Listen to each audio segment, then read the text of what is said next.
জুলাই আন্দোলন আমরা দেখেছি বিভিন্ন সময় মানুষকে বিভ্রান্ত করার জন্য বিভিন্ন জন বিভিন্ন কথা বলেছে।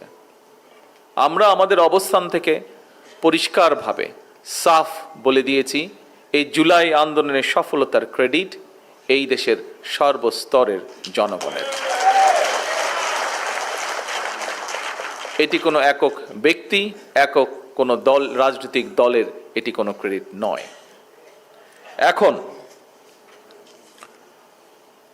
বিশেষ করে বিগত 17 বছর এই দেশের মানুষ বাংলাদেশ জাতীয়তাবাদী দলের নেতাকর্মীবৃন্দ, সাথে গণতন্ত্রে বিশ্বাসী আরও অনেকগুলো রাজনৈতিক দল, যাদের অনেক নেতৃবৃন্দ আজকে আমাদের এই মঞ্চে বসে আছেন, আমরা বিগত 17 বছর মাঠে ছিলাম।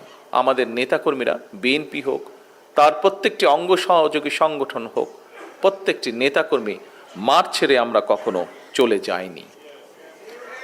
আমাদের সবচেয়ে বড় যেটি বিষয়, আমরা কখনোই জনগণকে একা ফেলে মাঠ ছেড়ে চলে যাইনি। এবং বিএনপি সহ এখানে উপস্থিত রাজনৈতিক নেতৃবৃন্দ মাঠে ছিলেন বলেই বাংলাদেশ সহ সারা বিশ্বে প্রতিষ্ঠিত হয়েছে যে স্বৈরাচার ছিল সে প্রকৃত একটি ফ্যাসিবাদী স্বৈরাচার ছিল। এবং জনগণ স্বাভাবিকভাবে, পৃথিবীর ইতিহাস যদি আমরা দেখি, যে কোনো সময় যে কোনো আন্দোলনেই ধীরে ধীরে গড়ে ওঠে এবং এক সময় সেখানে জনগণ পার্টিসিপেট করে।